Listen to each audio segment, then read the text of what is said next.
Gentlemen, I would like you to take a moment, if we can start with Gareth, and introduce yourself to the audience.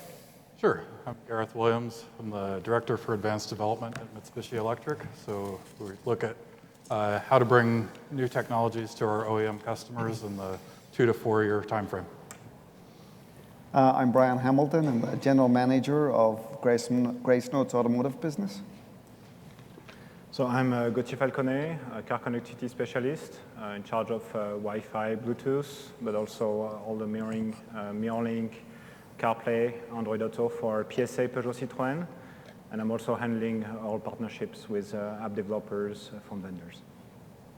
And I'm Alan Ewing, President and Executive Director of the Car Connectivity Consortium, the folks that bring you MirrorLink. Thank you. I'd like to ask one other question. How many people in the room is this their first telematics conference? Just by a show of hands. Excellent. So almost half, if not more than half the room. In order to discuss this particular topic, this panel was assembled because they can give you a broad understanding of what the space is without diving into a lot of technical detail. And with that, I'd like to start with Brian in terms of what do you see as the most important signals informing personalized experiences in the car, and where do they originate from? Okay, I think in terms of managing the music, the problem today is, before you had 6 radio channels, today you have 30 million songs in the cloud. So I think there's 2 elements. There's the information about the music itself. How can we understand more about what type of music it is with the era, when's it from? Is it a male or female singer? Is it a slow song? Is it a fast song? Is it a romantic song? Is it angry? The more information we can find out about music itself is really fundamental. And then actually taking in external references, such as the day of the week, the time of day, the weather, will really allow for very intuitive systems to drive smart playlisting of infotainment in the car. Okay. Gareth, we're going to be seeing over the next 40 years a mix of everything from level 0 automation to level 4 by the SAE. And when you look from the terms of the HMI, we're going from a driven experience where you have to have all of the information to control to eventually not needing any of that information. How do you see that interaction occurring as we go forward? So, yeah, as we go forward, it's an interesting progression, because right now we're using a lot of beeps or maybe some vibrating seat, something like that, to communicate what's going on around the user. And we're starting to see automakers give visual representations, whether it's on the cluster or sometimes on the heads-up display. But one of the big challenges that we see is, as people move from vehicle to vehicle, they don't quite know what the vehicle is going to do for them. And so one vehicle may only have a forward radar, and so it can brake for the vehicle in front of it, but it can't do lane keeping. And so we see it's very important to give visual indicators to the user in multiple different places and different styles to let them know what the vehicle's using. And then the flip side of that is making sure that they understand what that means. We've been doing user studies and asked users, did you notice that there was an indicator for automatic braking?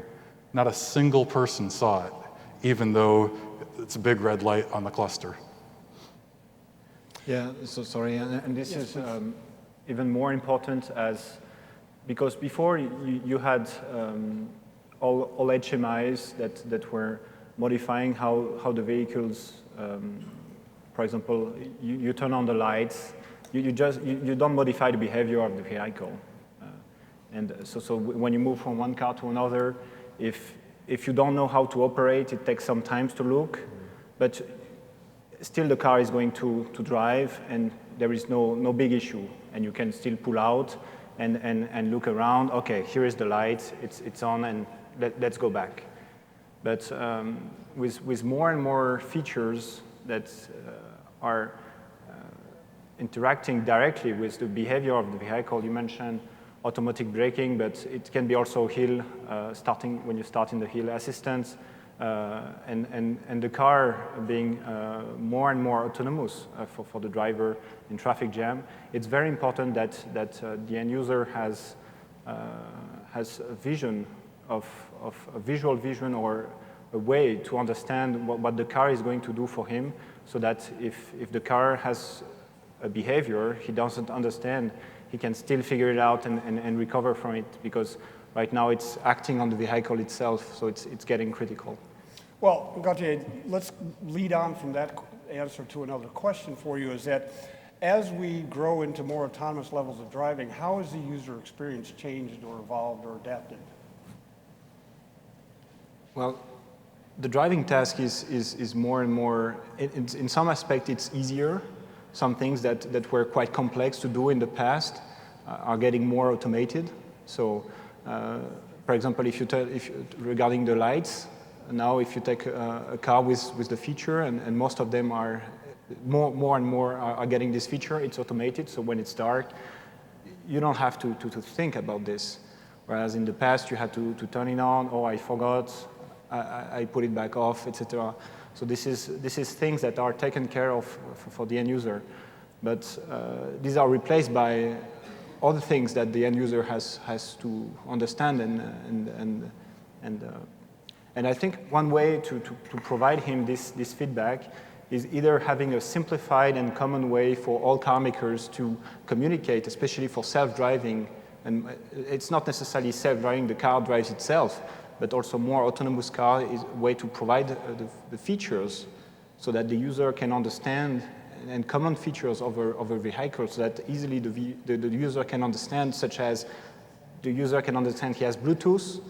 And this, if I ask, do you know what Bluetooth is and what it will enable, you understand. We need to find a common word, a common language, and common visual for the end user to understand what user experience he's going to have in his car that is more and more autonomous. And also, we need to be sure that when the vehicle is acting, the visuals are easily understandable for a user that is not used for this car. And this is one of the big challenges for more autonomous cars. Okay. And I think to his point that, using the Bluetooth example, that's extremely important when you introduce the feature. When we didn't all have Bluetooth, you wanted to know, does your car have it? When is it connected? Now you just assume that by the time you get into the car, it's connected. So similar with autonomous features, as those features roll out and they're not in every vehicle, that's when we really need to spend the time making sure that the user knows that it's there when it's active and when it's not. Okay. One of the things that we've discovered over the last few years is that as you get more automation in your car, my car can keep its own lane and it'll automatically brake. But what we discovered is that that there's actually more distraction problems occurring, not because people are necessarily doing anything different, but because they're trusting those systems to work, and the time that it takes them to recover and resume full control of the vehicle can take as much as 20 times longer than if you were, just in a normal driving situation. So, Alan, what I'd like you to talk to us a little bit about is how can the limitations of all of those driver distraction requirements be addressed and still allow for a good human-machine interface? That's, a very interesting point, because the concepts of driver distraction, of course, have been around as long as there have been cars and drivers, but the concepts and the way driver distraction is judged is really based on 50, 60-year-old thinking. So as the cars themselves have become increasingly more complex, more controls, and then also connectivity. So in the cases where people are now starting to use their phones to run applications on the dash, through all these different ways that can be done, what we find is there has to be ways to ensure that those issues of driver distraction are well understood, not only by the automakers who are the experts in it, but if we're going to open the dash up to developers, we have to make sure to have a way to communicate that to the developers in a way they can understand. Because digesting that complex regulation that automakers have dozens of engineers and many, many, many years of experience digesting, app developers have no concept whatsoever. So even, in one context, you have the idea that the car makers are well versed in this, even as the interfaces they have to deal with are more complex. But now we're opening the dash to others who have no concept of this. And to those who may not be familiar, the general rule of thumb for the human-machine interface in the car is that you take no more than 2 seconds to take your attention off of driving, to read a control, to adjust some knob, to get some information and return your attention to driving. And the reason they have that rule is because at highway speeds, in that 2 seconds, you've traveled 186 feet. So, and even in a subdivision, you've traveled half that distance without looking at the road. And so there's a very huge risk that goes on there. And when you look at the human interface for your phone, it's diametrically opposed to that of the car. The phone is a device, other than for phone calls, is meant for you to focus your attention on. Whereas for the car, it means something that you need to have the information instantaneously, and you need to have it in a manner that's presented to you in a non-distracting way. They've actually done a number of studies to determine that only about 1/4 of the actual interaction with your car can be verbal. Before that, then you start missing, hearing things, seeing things. You can't put all of your messages up as dash lights or symbology. We know that 20% of the people, when the engine oil light comes on, do nothing and burn their engines up. We know that that's what happens. So, Gareth, to go back to you, when we look at these differences between consumer electronic devices, they have very short, nimble life cycles, if you will, developmental times. And the automotive has had generally many years in order to get something into production. And since in the US, we keep our cars an average of 11.4 years, the likelihood that the car you have today is going to be substantially different than the kind of interface and HMI that you'll have the next time you buy a car. Is there anything we can learn or adapt or bring in from that consumer electronics market that will help in this space?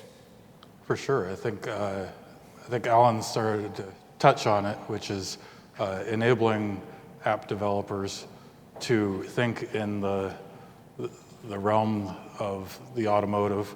That's giving them HMI guidelines, responsive tools so that they know keep out zones, font sizes. We do that type of thing for third-party developers today. And also opening up the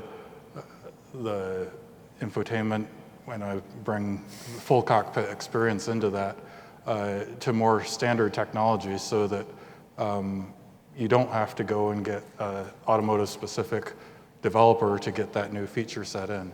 So when that feature set is really software-driven, data connectivity-driven, we can enable all of those things.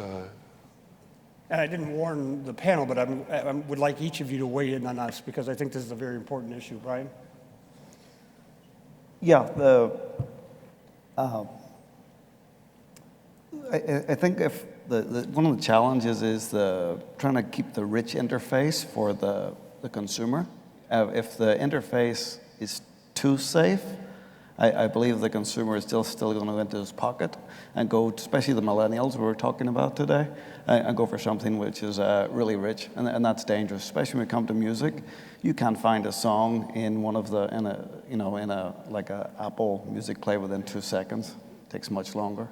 So we need to think of the right balance to get to safe, smart ways to bring in those tools of the interface into the screens and to ensure people are keeping their devices in their pocket. Yeah, one thing that, so currently there is like a line. So either that is defining if an application or a service you're providing is okay or not okay to be used while driving. I think this vision is related to a car that doesn't have the sensors. And what we see is that more and more car has sensors to be aware of the situation around. And what we see also is that the car more and more will be in situations where it has enough information to maybe relax the attention required for the driver and the driver can maybe spend more time on other tasks in the car. Whereas as now we consider that the car has no knowledge of what's around, and that the car is not able by itself to take some decisions to either accelerate, decelerate, or even steering decisions. And in the same way as when it's very interesting, because if you are on a phone call with somebody, you realize that this somebody doesn't have context information, so about what's the situation around. And what you do is, if you're driving, you shut down from what you don't hear anymore. If you need to have focus on the road, the same way as you could hear radio, you just don't listen anymore. You focus on the task, and then you say, oh, can you repeat? And then the person repeats. But when you have a passenger, for example, this doesn't happen, or is most less likely unless the passenger is a small child that has no conscience. But if the passenger is aware of what's going on, and if he sees that it's a complex situation, if he sees that your face, you need to be focused, he is going to interrupt himself and resume the discussion after. And maybe one of the targets would be that the car, based on all the sensors, based on what's the driving situation is able to adapt the content from maybe more rich to less rich or no distraction at all if the information is not critical, and resume after. There is maybe some improvements that can be done there. Yeah, I would even go back more fundamentally, maybe Gareth touching on something you were mentioning, is that, you know, in that interface between the consumer electronic element, the phone, and the car, which have those dramatically different life cycles, what is really needed is really well done standardization. And, you know, that's one of the things we argue for and what we do in CCC. Of course, I think very highly of that, but I think it's the right thing to do, because proprietary approaches, the problem you have there is somebody can change their mind. A year down the road, somebody can say this isn't in our business interest anymore. Where when you standardize, and you standardize well, then you end up with something that is generally useful and useful for a long time. The great example is cell phones in general. Before the days of GSM, before those early days, dozens of different standards, countries, you couldn't roam, take your phone between countries, you couldn't make a call. After that standardization was done, and done well, we can't imagine going back to a situation where your phone doesn't work everywhere that you go and work like you expect it to.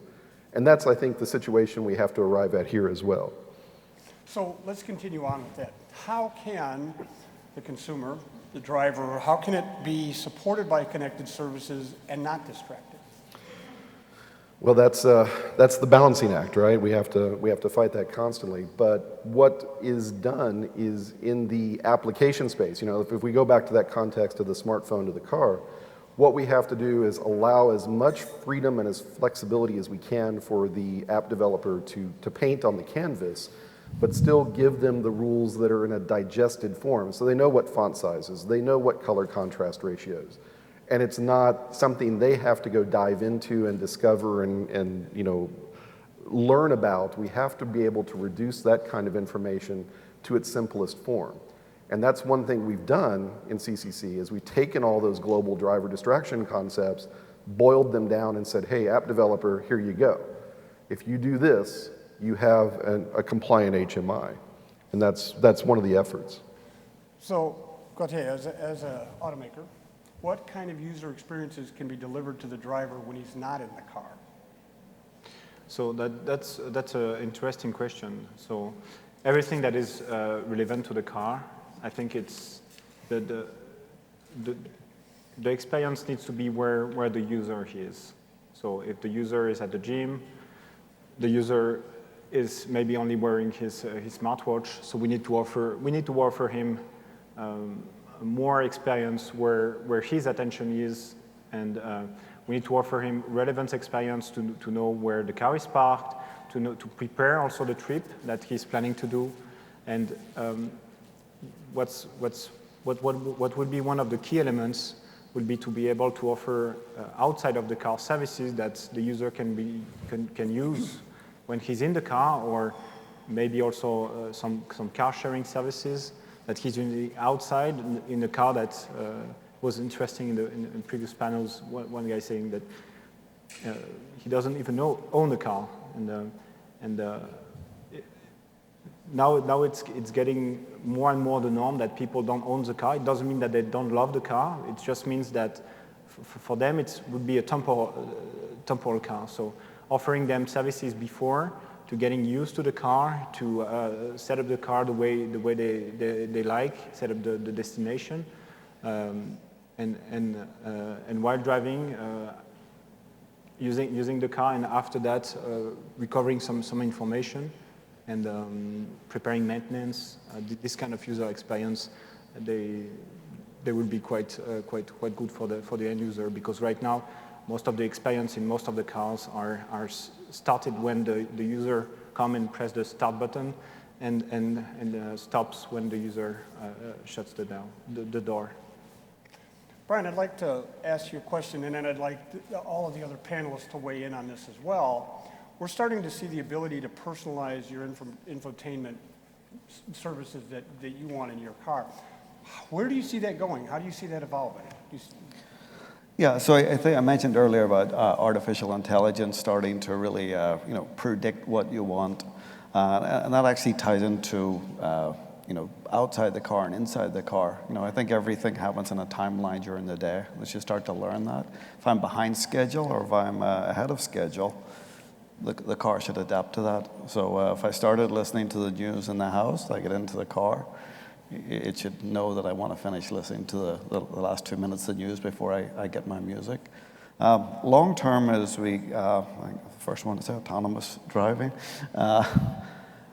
it gets really interesting. Then we do have the entertainment becomes more than music. It is more the whole possibly theater experience as well. But obviously that needs to be, it's not everybody has 2.5-hour drives every morning to watch a movie. So again, that's curating that content based on your needs and the length of the journey, taking all of these inputs. Gareth, your thoughts? Well, I guess when we look at personalization, maybe we're looking at a lot of the ways that we can enable that personalization. And we get a lot of solutions that are almost 100% cloud-based. And that's really coming from the mobile world, where everything's on your phone, browser, et cetera. But the automotive use case has a lot of personalized things that actually have to reside on the vehicle. So if you think about how you interact via voice with the vehicle, and if it's going to adapt to the way that you say, maybe you use a very American accent even when you're saying Spanish names or something like that. And then how to then make that data still portable so that when you go climb in your other vehicle or maybe a rental vehicle, the similar personalization experience is there, and the sort of quality of service for the personalization scales easily, and you know what to expect. Alan? Yeah, exactly, and that you kind of took the words out of my mouth in your last statement, and that is that transportability is really the personalization. Your phone is so integrated to you now. It has your apps, your things, your stuff on it all the time, that you don't want to be without that. So transporting that experience from vehicle to vehicle to vehicle, for example, is the ultimate personalization. Now the apps themselves have some evolution of the personalization, but that transportability is really what's of interest. It's your music, it's the way your nav works, etc. And if you can carry that from vehicle to vehicle seamlessly, flawlessly, to me that is the ultimate, experience of personalization in the way you drive. Roger? Yeah, and the device that follows you wherever you are, and the thing you are ready to go back if you forget is not even credit cards, not even your wallet. If I forget my phone, wherever am I need to go back and take it. If I forget my wallet, I'll say, okay, do I need really money today? It's fine. Maybe I pay with my phone in the end. So, whereas if you think in the past, it was completely out of option to live without the wallet, for example.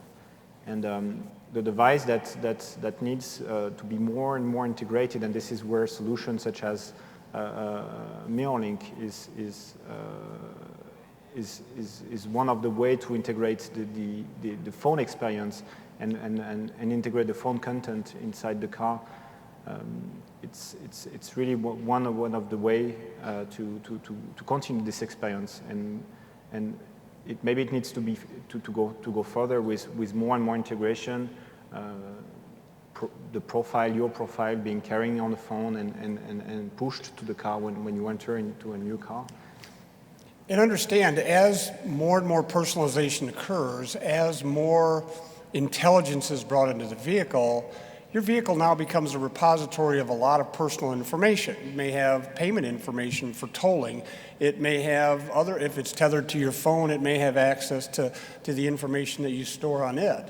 So now imagine that when you get ready to sell a car, now how do you make sure that you get all that information off?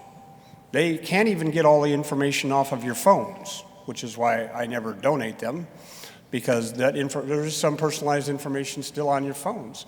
So this becomes very important in saying that if I don't have the ability to transport this information off, I don't have the ability to get it, to erase it from my car when I get rid of it. So Gareth, let's get just to a little bit more technical question. When you have both the heads-up display and the cluster, the dash information as well, how do you see that interacting with the ADAS function, some of which react automatically? For sure. I think, when you add the heads-up display, our natural reaction is to try to put all of this information up there. We see vehicles in the marketplace that essentially duplicate everything from your center stack to your cluster to your heads-up display. And the trouble with that is you don't need all that information in your line of sight, and when it's there, you tend to tune out the new important stuff. So the really good examples that we've done end user testing with, they compartmentalize like you say, the ADAS features, and all of those features are available in the heads-up display. You don't actually have to look down to the cluster to see what's being activated. And the other features, your navigation, your distance to the next turn, that type of thing, they're there, they're in the periphery, but they're not as important. And then the fun stuff that we all think we'd like up there, a movie, album art, in those instances where the end user really enjoys the experience, those are actually absent, even though, when we come to shows like this, that's the kind of flashy stuff that we like to see there.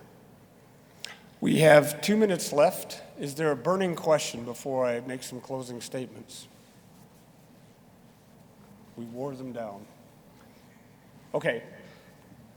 With that, one of the things that we'd like to end on is that this whole activity is evolving. The whole thing is very transformative.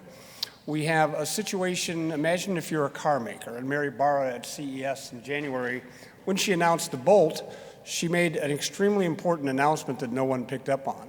The last thing she said, or wasn't reported anywhere, was that, and all of the electronics in the car are upgradable.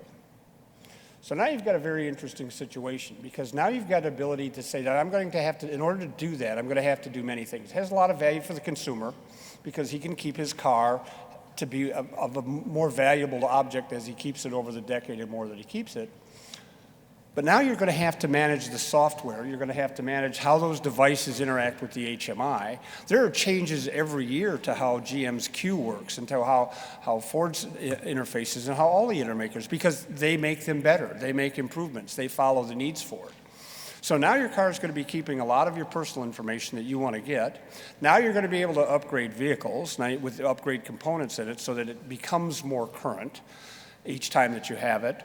And that's going to require that all the work they just talked about has to now be done make, by model, by year, by version that it's been implemented. And there's no one in the market that does that right now. So there's a tremendous opportunity going forward. Please help me thank this excellent panel.